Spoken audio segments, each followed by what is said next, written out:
Welcome back to another episode of Brothers FM podcast. Brothers FM is an online radio station devoted to the Allman Brothers Band and their extended musical family. You can tune in anytime in a browser on any device at brothers.fm. This week we continue our conversation with Jamie Weatherford, Macon music historian and co-founder of Rock Candy Tours. We dive a little bit deeper into the Capricorn Record Label, its founding, and its early history. Part one of many. Let's jump in.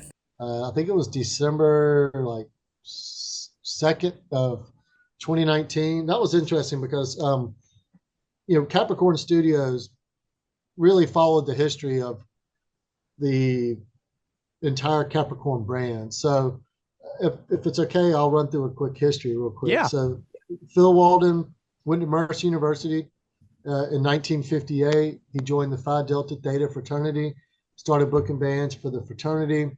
He was more drawn to the sort of the R&B sounds that were coming locally out of the city. Started booking a band called Johnny Jenkins and the Pine Toppers. In the background of Johnny Jenkins and the Pine Toppers was a backup singer known as Otis Redding. To call him a backup singer may not be correct because Johnny didn't really sing. So when there were vocals in the song, Otis sang the vocals. So that's a little ambiguous, but nevertheless. And so Phil had sort of befriended that band, amongst others that he was booking for the fraternity. And Phil and a gentleman named Bobby Wallace decided to start a band booking and band management company out of Macon. And it was originally called Phil Walden Artist and Promotions. Bobby, who's still with us today, said that it wasn't like a huge success or anything, but Phil would try to find a band out of Macon that he could put in a gig at Auburn University or University of Georgia or something. And so they would get these little gigs out for the bands locally. And then when he could get bands at these other colleges, towns, and have them come to Macon. So he started building connections there. And in WIBB radio station, which was the local African-American or R&B radio station of Macon. It was interesting. At first, it used to be country in the daytime, and then at night, it switched to R&B. And eventually, the R&B became so successful, they went R&B 24 hours a day, which was really kind of brave because the owner of WIBB was white. Anyway, they went full-time R&B, and it was actually at WIBB where James Brown recorded his first James Brown's recording career began. He recorded Please, Please, Please there, which brought him the attention of King Records, and eventually recorded his first full-length album, Try Me, at WIBB. And it was these legendary DJs, Hamp Swain and Big Saul, and another gentleman whose name's going to escape me right now, Satellite Papa.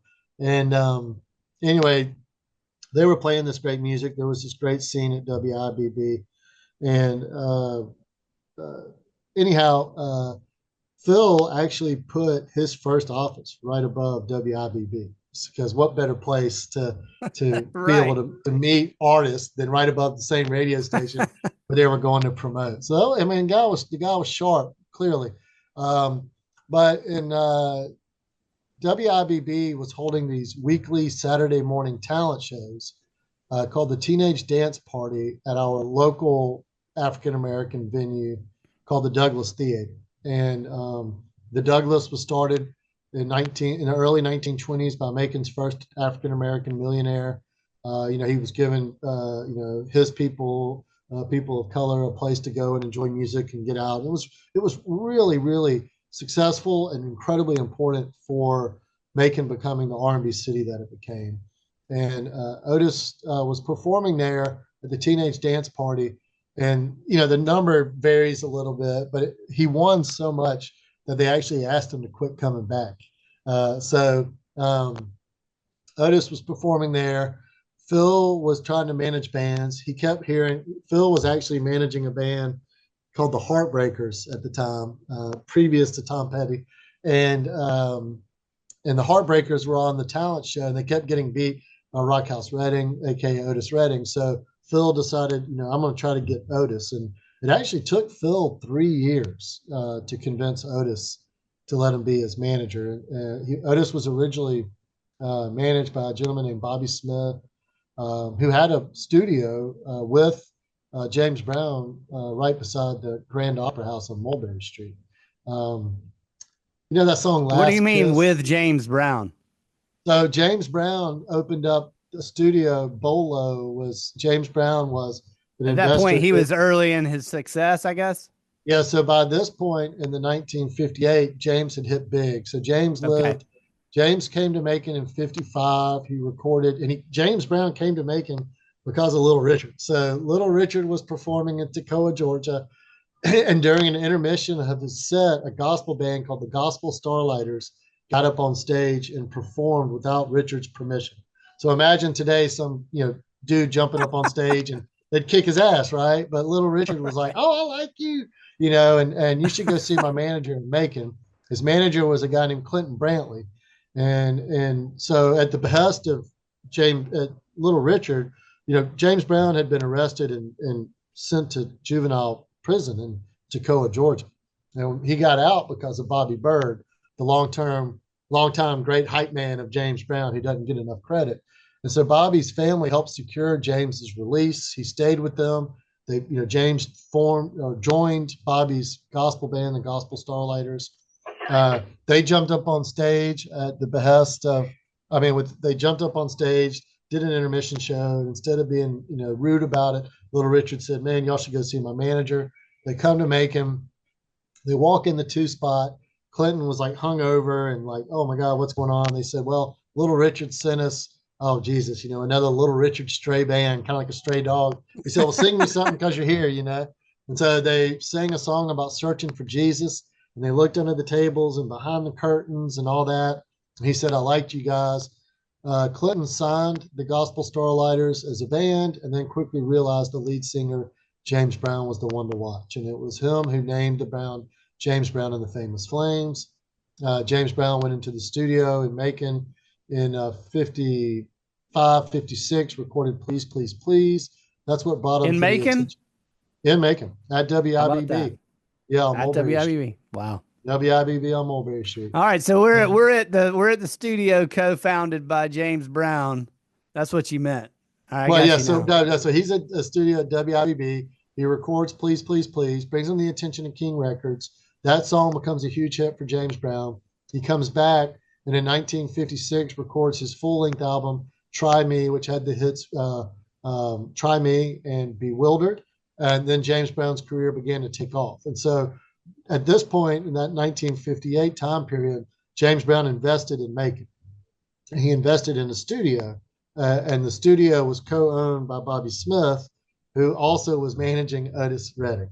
Now, it's interesting to note that the first song that Otis did, "Shout Bama Lama," which I love, that there's like documentation where people kind of call it a silly song, but that was actually recorded in Athens at the University of Georgia's radio station. Isn't that interesting? So his first single was recorded there for some reason. I think they knew the engineer there and felt comfortable going up for the day. And so Otis's career, Otis was trying to pick up his career. James Brown's career was doing pretty good at that time, but James Brown never would have come to Macon without Little Richard. James Brown and the Famous Flames lived in Macon from 1955 to 1963. And Otis Redding never would have, or arguably would not have had the confidence to do what he did and try to make it in the music industry without the, Little Richard to look up to, the inspiration of Little Richard. So that's why Richard always called himself the architect of rock and roll, because without Richard, arguably, there would not have been a James Brown or an Otis Redding.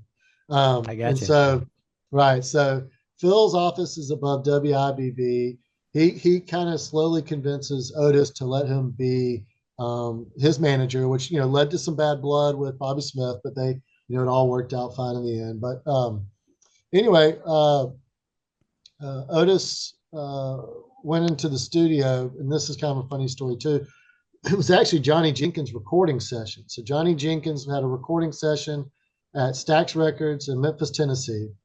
And Johnny was considered by many people to be unusual. He had some quirks.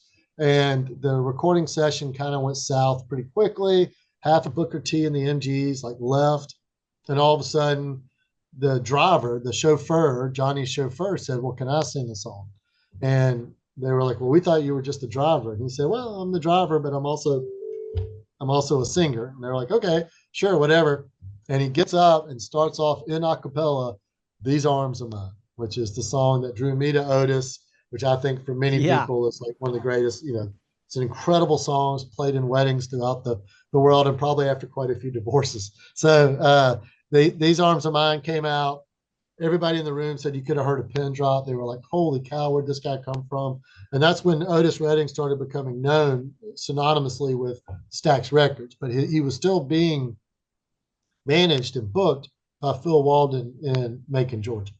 And so in 1962, excuse me, Phil Walden had accepted an ROTC scholarship. He didn't grow up wealthy, probably lower middle class at best for that time. But he accepted a scholarship at Mercer University. And one of the conditions of the scholarship was that you had to serve in the military. So a lot of people don't know this about Phil, but Phil actually served about 2.5 years in the United States Armed Forces.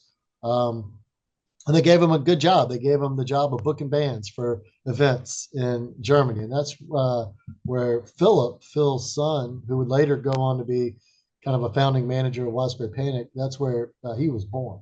So when Phil got called into the Army, he was not excited about it.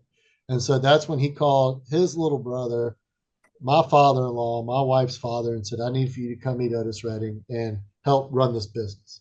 And so from 1958 to 1962, it was known as Phil Walden Artist and Promotions. And then in 1962, when Alan Walden joined, it became known as Walden and Associates. And so Phil's gone now. Otis goes in, has his one single, goes in and records his first full-length album, Pain in My Heart, which was released in 64. It did quite well for a first full-length R&B album. They're booking bands throughout the region. They actually had Al Green for his first album. They did some Ike and Tina Turner. They were starting to kind of get some decent names in the industry outside of just Otis. And in 65, Otis went in and recorded his full-length album, Otis Blue. And it was during that 62 to 65 time period that Phil was serving in the military. And he would hear Otis's songs. He'd hear his artist songs on the radio, right? And so he knew that it was doing well, and he was excited about coming back. And he would write these letters back to Alan about this is what we should do this, and all this. And what's really interesting, of course, is I've touched on this a little bit. We're talking about the Jim Crow South. You have to acknowledge the race relations at that time. Phil, was Otis's manager. Otis was the act. Phil was the manager. Phil arguably was the businessman, and Otis was not. This was their power structure, if you will. Well, when Phil left abruptly to go into the military, Alan didn't know anything about the music industry. So basically, Phil, brings him in and says, gives him like, I don't know, it was disputed somewhere like 10 to 2 weeks of this is how you do it, and then he's gone. Well, here's Alan with Otis, and it's like, what the hell are we going to do? And Otis is like, well, I got you. Let's do this, because Otis was such a strong and incredibly motivated and powerful person. So Alan gets real teary-eyed when he talks about this, because he'll tell people, I didn't know anything about the music industry. Otis taught me everything. And so that power structure between manager and artist really changed during that time, because they became at best equals. Otis knew more at that point. He was the primary artist, and here's Alan just trying to maintain, and so of course there was a symbiotic relationship. You've got Alan, who's the white manager that can put this incredible African-American act maybe in some venues that they couldn't otherwise get into. And then of course Otis is an incredible artist, a incredible businessman, and he's got this amazing voice, and he was the full package. So together they did really well. And in 65, when Phil got out of the military, according to Alan, they went and picked him up from the airport, and on the way back, Phil's like, we're going to get Otis to do this, we're going to get Otis to do that. and Alan was kind of smiling because he knew what was about to happen. And they immediately drove over to see Otis, and Otis presented Phil with his new album, Otis Blue, which had not come out yet, and basically said, "Look what I did without you," kind of thing. And look what Alan, your brother, and I did, kind of thing. Like, look at this album, and it's considered one of a great R&B album, one of Otis's best. And that kind of like made Phil go, "Oh God, this is incredible," and you're right. So in 1965, Phil Walden, Alan Walden, and Otis Redding started the first integrated owned business in the city of Macon, probably in the entire Southeast. Argue without it'd be hard to find another business owned in Georgia in 1965 by a white dude and a black dude, and probably in the entire Southeast. So started off from 58 to 62, Phil Walden, Artist and Promotions. Alan joined the ranks in 62, became known as Walden and Associates. And then in 1965, Phil Walden, Alan Walden, and Otis Redding formed a partnership, and it became known as Redwall, which stood for Redding and Walden. And now Otis has got two really great albums out on the charts, between Pain in My Heart and Otis Blue. Phil's back. They're running on full speed ahead. They picked up Sam and Dave, was a huge act for them. But one of the biggest surprises, they got a phone call from a gentleman outside of Muscle Shoals, Alabama, Sheffield, Alabama. It was a gentleman, a DJ named Quinn Ivy. And he said, "I want you to hear this song." And it was Percy Sledge's "When a Man Loves a Woman," right? One of the greatest R&B songs of all time. Yeah. Well, everybody at Redwall hated it except Alan, and this was sort of Alan's big claim to fame. He said, "Well, I think it's a hit. Can I have it?" And just to back up, they didn't hate it per se, but if you listen to "When a Man Loves a Woman," it's a very slow organ to start. So they said it sounded like almost like a funeral march or a death dirge. It wasn't like the upbeat R&B that they were looking for. Alan said, "Well, I'd like to try it." So according to Alan, he went over to Alabama. He tracked down Percy Sledge working as an orderly in a hospital. He busted in the door with "I'm going to make you rich" speech, and Percy was giving a dude an enema. and was like, "What are you doing?" And so Alan's like, "Oh my God, I'm sorry. I'm in the middle of something here. Yeah, I'm in the middle of something, And so he comes out, and Percy says, "What are you doing?" He said, "Man, I'm Alan Walden. I'm with Phil Walden and Otis Redding. We think your song 'When a Man Loves a Woman' is going to be a hit. Will you please join our team at Redwall?" And Percy looked at him and said, "Can I quit my damn job?" And he said, "Yes, you did." And according to Percy, he went from making, $40 to $70 a week working as an orderly in a hospital to all of a sudden opening up for Otis Redding, making like $7,500 a week. It was remarkable. We had the opportunity to spend a little time with Percy, and that dude, he was, the Chappelle Show, how they talked about Prince's aura being like purple, like this, Yeah. like Percy's aura was like yellow and gold. Like that dude, he floated on kindness. It was the most incredible thing. I just had great love and respect for him. And anyway, and so Otis's careers, they're going gangbusters now. I mean, these guys are young too. Alan Walden, Phil Walden, Otis Redding, they're young. They're doing extremely well. Otis goes out, and Alan always likes to give Phil pretty much full credit on this one. He said Phil worked really hard to get Otis on the Live at the Monterey Pop Festival lineup. And, you look back on the documentaries and stuff on that. Janis Joplin said, seeing Otis Redding was like seeing God on stage, and the Grateful Dead were like supposedly like side stage, just mesmerized by the whole thing, And Otis had an incredible performance out there. That's when he does "This Is the Whole Love Crowd" thing, and they go crazy. And anyway, Otis stayed out in Sausalito Bay, California. He was having throat issues, so he stayed out there. He had throat surgery, and he couldn't talk for a while. So he wrote these letters back to the Waldens about how he was on a sound that he thought was going to change his career. Anyway, he went into the studio a couple of times to work on the song at Stax, but he went in on December 8th of 1967 to record a couple of verses. And then on December 10th, 1967, the plane carrying Otis Redding and the majority of his backing band the Barkays crashed into a huge lake in Wisconsin, killing everybody on board except one member of the backing band. And the song that Otis had gone in to record on December 8th was released. It was finished by the incredible guitarist Steve Cropper. And that song was released in January of 1968, 1 month later. And that song was Sitting on the Dock of the Bay. Otis never heard the song. He never heard it completed. The reason that whistles at the end is Otis had not finished the lyrics, and he was whistling to sort of keep the melody. And then when Otis died, Steve went back in the studio and finished up the song, put it together, and released it in honor of his good friend Otis Redding. And it became the first song to reach #1 after the death of the artist. So now here are the Waldens. This is 1967. They've just lost their business partner, arguably their most successful artist. This is a period of increased Black pride, Black power.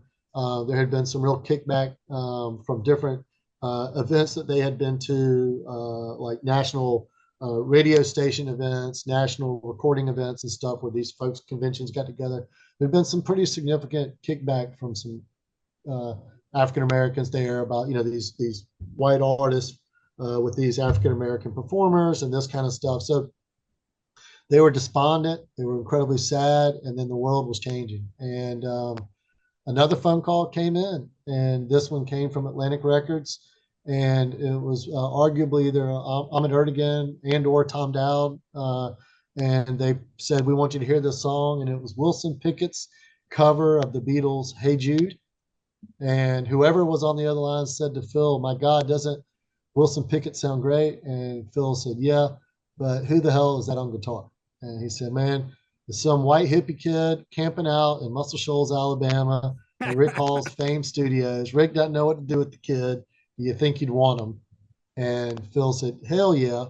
And Phil and, according to legend, Twigs Linden, who ended up becoming the Allman Brothers road manager for years, famously, they drove over. Twigs was already working for the Waldens at that point.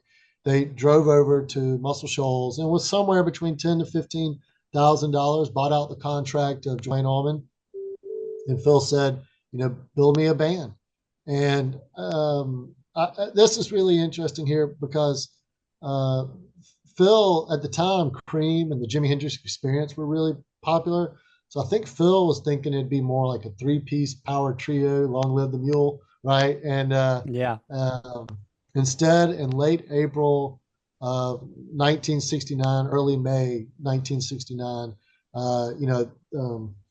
5 long-haired, attractive white dudes and kind of a scary but really handsome Black dude showed up in Macon, Georgia, calling themselves the Allman Brothers Band. So where all this R&B stuff had been happening through the Waldens, that had been sort of ignored by the mainstream white establishment of Macon. And then all of a sudden, here comes this white band that's a hippie band with long hair, and it's interracial. And they lived on College Street, which is like the most high-end, beautiful street in the city of Macon.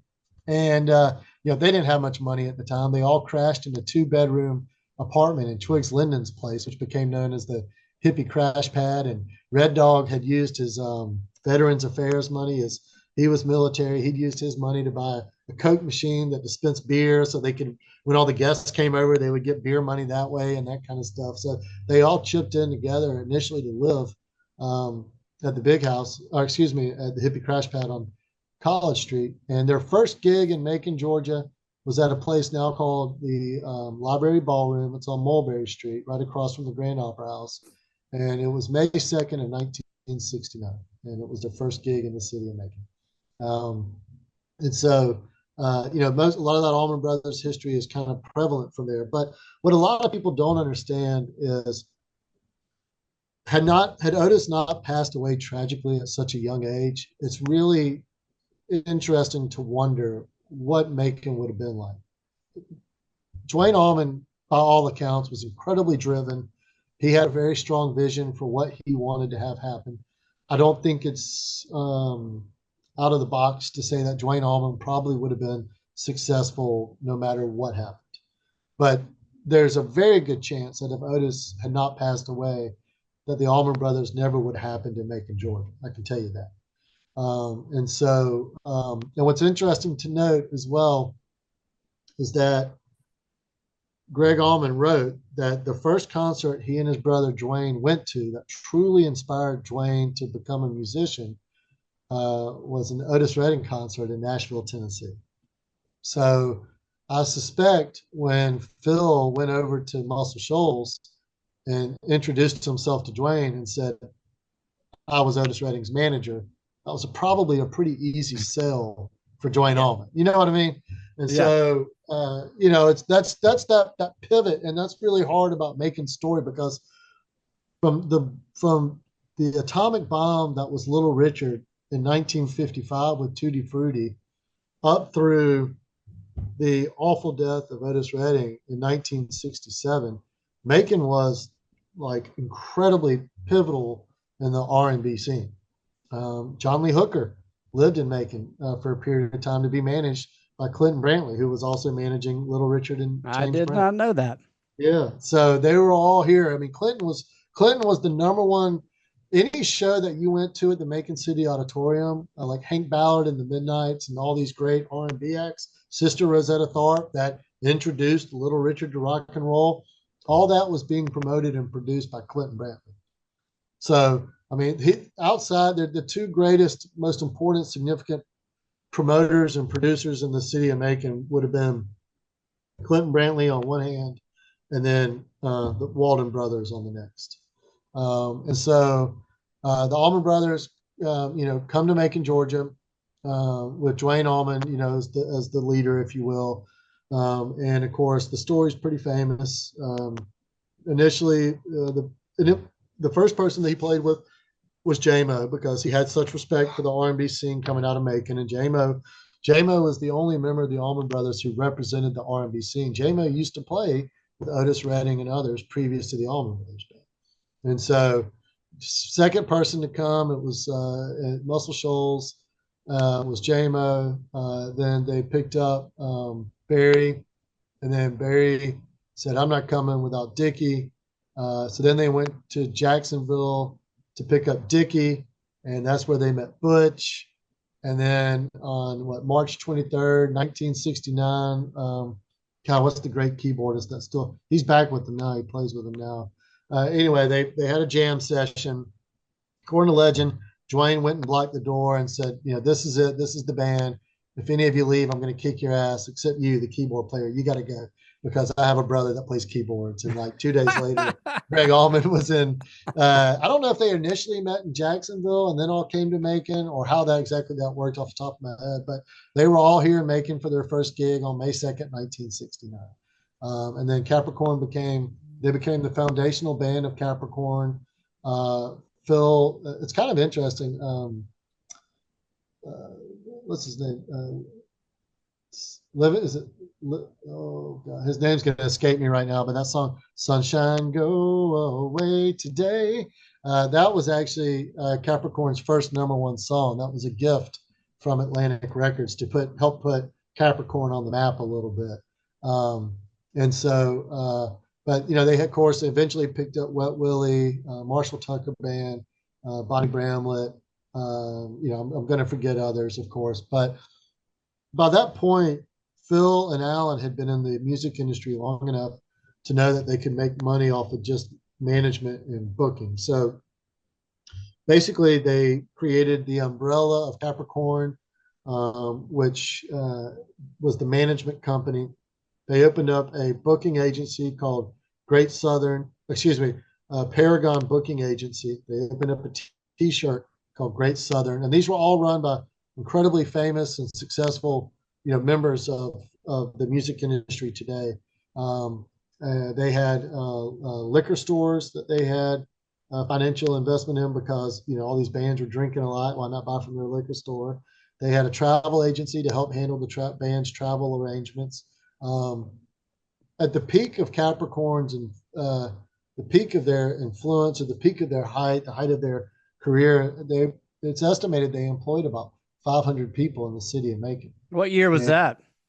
1975, 1976. Okay, so that's about the time we were coming into this Beautiful World. Yeah, and of course they reached the height of their influence when they got in 1976 when they did a series of benefit concerts that raised money for Jimmy Carter to become elected to president. So that 70.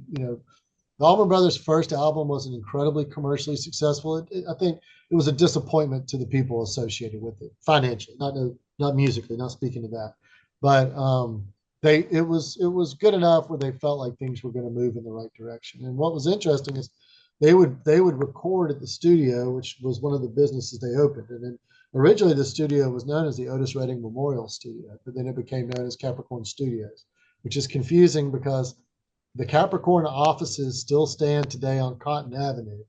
3 blocks away are the Capricorn Studios, which is on Martin Luther King Jr., as it's known today. So people often get confused by the two. But if people are in town and they're going to the Dickie Betts Memorial Show, I strongly encourage them to go to Capricorn Studios. I think they're hosting some special events there this weekend. And go there and check it out. It's incredible. That studio was saved by the grace of God. A bunch of buildings around the studio burned down, and somehow the studio did not. I think the Waldens kind of thought maybe that some of the soundproofing and had helped save it in some fashion or something. But that studio survived, and it was almost torn down on a lot of occasions. And one of the things that I think we played a small role in Rock Candy Tours, my wife Jessica and I, when we were giving this tours, we were bringing awareness to these sites that were close to being demolished. And so we did play some role. I can't speak to the significance of it in saving Capricorn Studios and the office. And so we're very proud of that. And Mercer University, actually a private investor came in, bought the studio, and along with another company, so it was, anyway, I don't want to speak the wrong name, so I'm not going to say it, but they donated the studio like $350,000 to Mercer. Mercer sort of picked up the ball from there, and they ended up raising, I think, close to $6 million, and had the studio completely restored. The studio, so the left side when you enter the studio is now a bar. There's kind of a digital museum on the second floor there. The middle space, there's now 2 studios there. There's the first studio, which is actually named after Phil. It's the Phil Walden Memorial Studio. It's kind of a live sound echoes. It was designed for orchestration. They can drop a screen, they can come in, they can perform. It's designed for that. And they put on a lot of really great live shows there now. Some excellent bands come through there. A lot of singer-songwriter type stuff. But the original studio, which was built in '69 and then altered in '72, looks identical to the way it did in 1972. It smells the same. It is like stepping back in time. It is, the gem is the crown jewel. It's really special. They took painstaking efforts to save it. They saved the original curtains. They saved every little piece about it.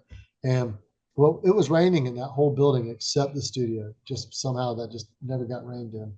And so above that are offices. They wanted passive space upstairs so that people couldn't walk around and mess up the recording. And then on the far right at 548, which is an adjacent connected building, that they have what's called a music incubator, and there's like 12 rehearsal rooms there. And the idea is to incubate the next great band out of Macon, Georgia. And so you can rent rooms there if they're available by the hour, by the week, by the month. They're all fully booked now by bands who are in there recording and using it and everything else. So it's been a great success. And for anybody that is coming to town, the Allman Brothers Live at Fillmore East album cover, which is incredibly popular, was the picture for that was taken right across the street from the studio.